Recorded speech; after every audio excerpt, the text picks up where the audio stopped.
Highlights from Monza from the Italian Grand Prix in 15 minutes after the ITV Weekend News with Joyce Ohajah.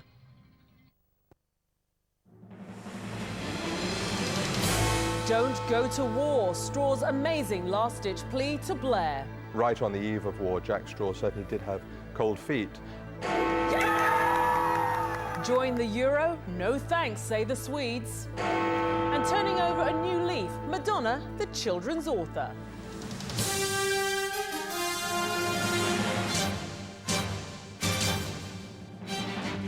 The ITV Weekend News with Joyce Ohajah. Good evening. Throughout the Iraq War and its aftermath, he's been steadfast in his support of Tony Blair. Tonight, though, ITV News has learned the Foreign Secretary Jack Straw had serious doubts about sending British troops to topple Saddam. Just days before the conflict, he sent a personal note to the Prime Minister advising him to pull back. That plea was rejected and Mr Straw agreed to back the official line. Our political correspondent Angus Walker is in Downing Street. A senior Labour politician I spoke to today has confirmed claims that Jack Straw sent a private memo to Tony Blair expressing doubts about sending British troops to fight in Iraq.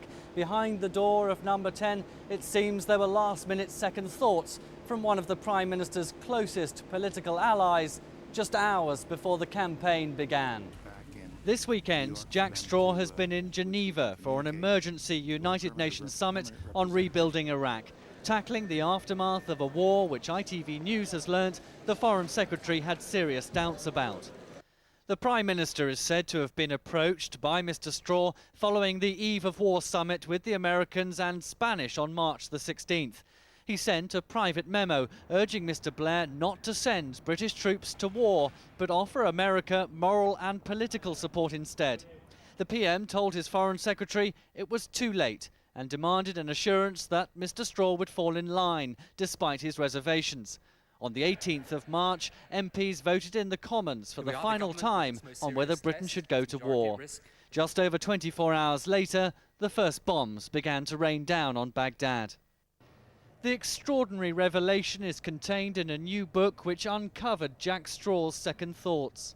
The Foreign Secretary believed that the government might be being impelled into a war at the Americans' choosing in terms of the timing, and he was simply saying in his minute to the Prime Minister, well, maybe we should hold back from military support and concentrate on political and diplomatic support and then help them with the reconstruction.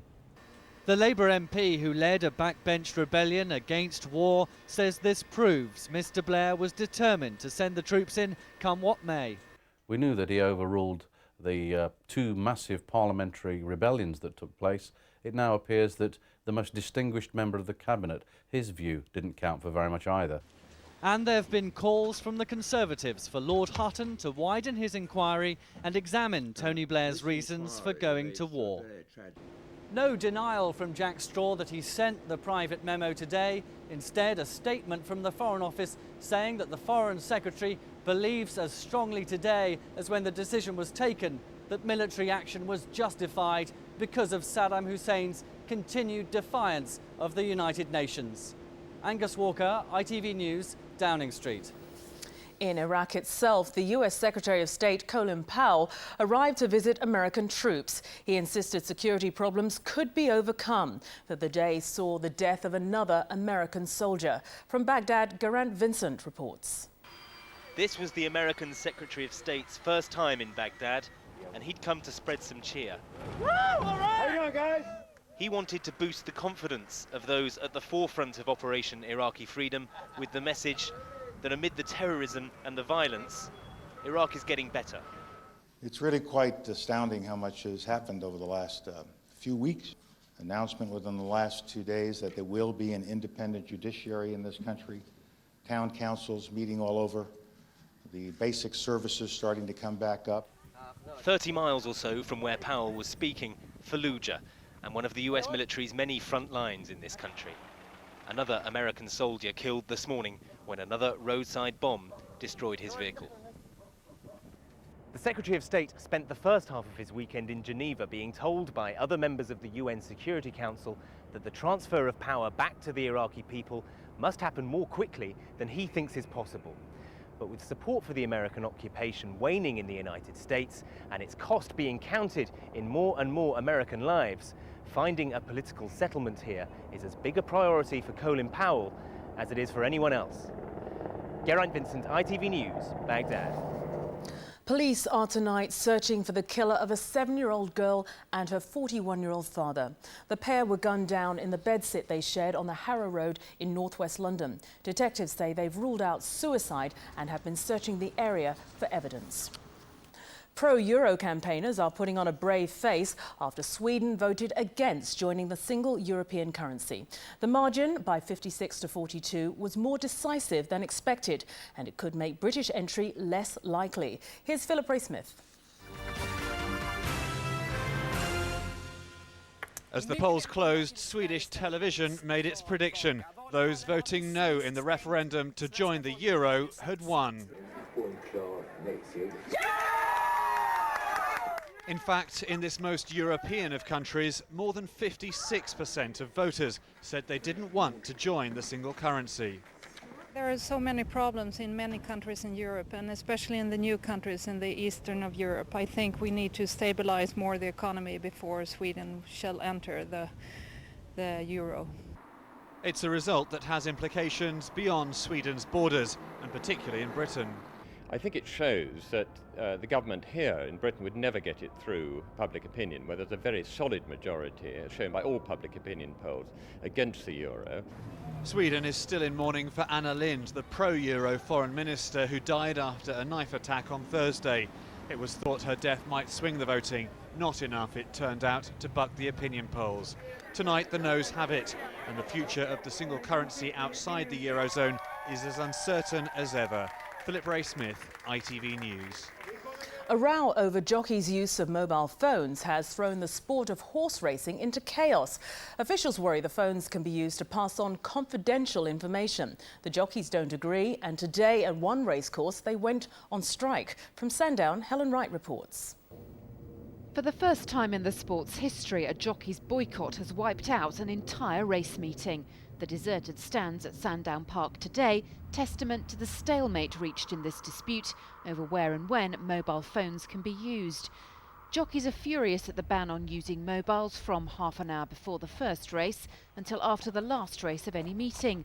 They maintain phones are essential for talking to trainers and agents, and the Jockeys Association says they should be trusted to use them responsibly. And all they want to do now is go back to work and be allowed to make and receive calls in a supervised, regulated area. They've given up quite a lot, and it's time to be given some trust in return. The sports regulator imposed the ban because it feared a small minority could use mobiles to pass on crucial information about runners and riders. There are hundreds of thousands of pounds worth bet on every race, and there's a lot of incentive for individuals to get at information. So it has been proven in the past that they have used this route through mobile phones from jockeys' changing rooms during racing. Cancelling this meeting has meant lost sponsorship for the course, lost riding fees for the jockeys, and lost prize money for the owners. The punters and the bookies have missed out too. This one boycott could cost racing £500,000. With more boycotts feared, the courts could yet decide the rules of jockeys' racecourse calls. Helen Wright, ITV News, Surrey. Football and Birmingham City have maintained their unbeaten start to the Premiership season with a 2-2 draw at home to Fulham. In today's other match, Manchester City moved up to their third following their 4-1 thrashing of Aston Villa. Nicolas Anelka scored a hat-trick, making him the top flight's highest scorer so far. Finally, her last book was called Sex and contained the kind of pictures that can't be shown even at this hour. Madonna's latest foray into print, though, is altogether different. It's a children's book called The English Roses, and today the Material Girl launched the book with a special tea party. Nina Nanar was there. She is a master at reinventing herself. Today, it's Madonna, the children's author, holding a tea party to launch her book. Flanked by her children Lourdes and Rocco, it was not the usual audience for the raunchy pop icon. So, do you want me to read a few pages out of the book? Yeah? The problem with the English Roses was that they were all a little bit jealous of a little girl in the neighborhood. I tried out all the stories on my children, and whenever they got bored and started fidgeting or, you know, complaining or looking for other things to do, I knew I had to fix that part of the story or get rid of it. Okay, and obviously children very instrumental in you writing this. Very, very different from Sex. Yes, very different. Sex, her first literary outing 10 years ago, had her posing for X-rated pictures. Then, just a few weeks ago, there was this controversial kiss at the MTV Awards. Some say her move into safe bedtime reading is almost as shocking. With elaborate tea parties in both London and Paris, Madonna is clearly taking no chances in her new guise as children's author. She has hired the same publicity team as that other children's author, Harry Potter creator, J.K. Rowling. Of course, it will be all down to her new target audience to say whether Madonna has really convincingly turned over a new leaf. Nina Nanar, ITV News. We'll have to wait and see. That's it for now. The news continues on the ITV News channel from me and all the team here on ITV1. Good night.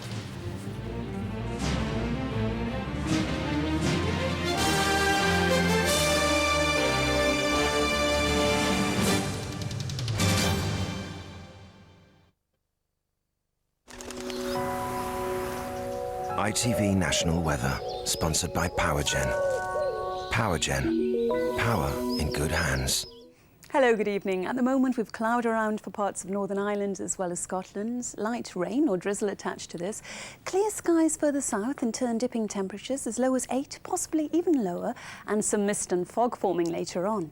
So let's start with northern parts as we go into tomorrow. Again, a cloudy scene, rain in the northwest. In fact, the cloud might be a touch thinner than today though, and some brightness in sheltered eastern parts. Elsewhere, things are looking very good indeed, especially so for England and Wales. Plenty of sunshine around, some of that hazy in nature, and in that sunshine things are looking very good temperature wise. In fact, a high expected in the south of 25, a sizzling 77 in Fahrenheit, where the cloud sticks in the north more like 18 to 20. That's all from me.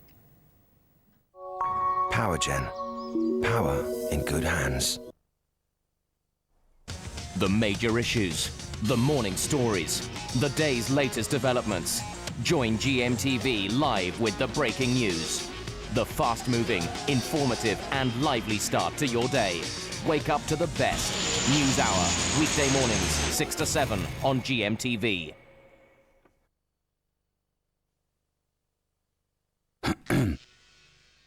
If you're a business customer who's tired of getting through to a recorded message, you should switch.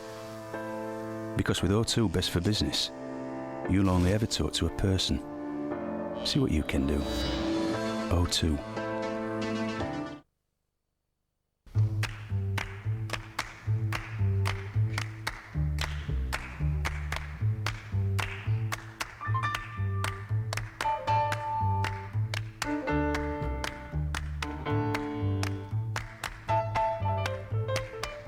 Whatever happens in your life, you're still the same person to us.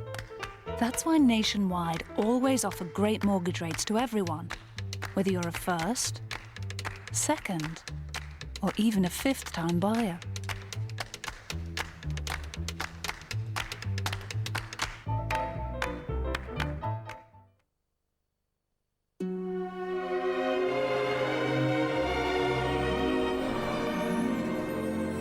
Smile, though your heart is aching. Smile, even though it's breaking. When there are clouds in the sky, you'll get by if you smile through your fear and sorrow. Smile and maybe tomorrow you'll find that life is still worthwhile if you just smile.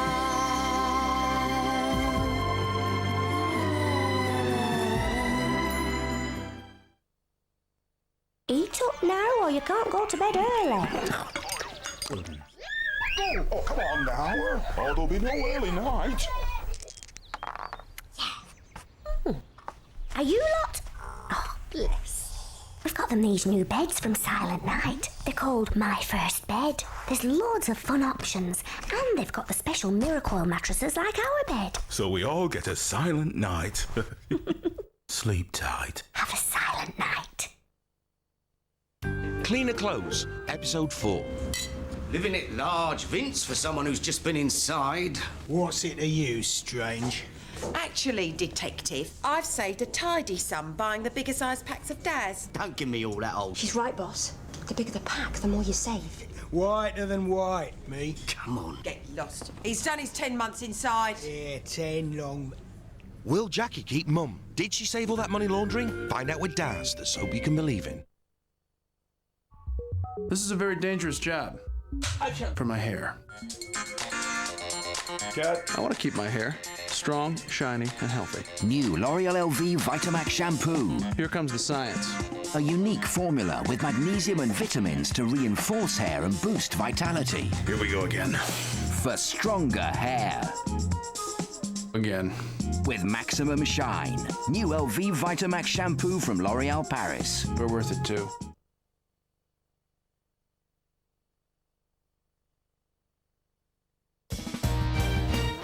Don't forget the Premiership on Monday, highlights from the weekend's football tomorrow night, 11:30. This is ITV1.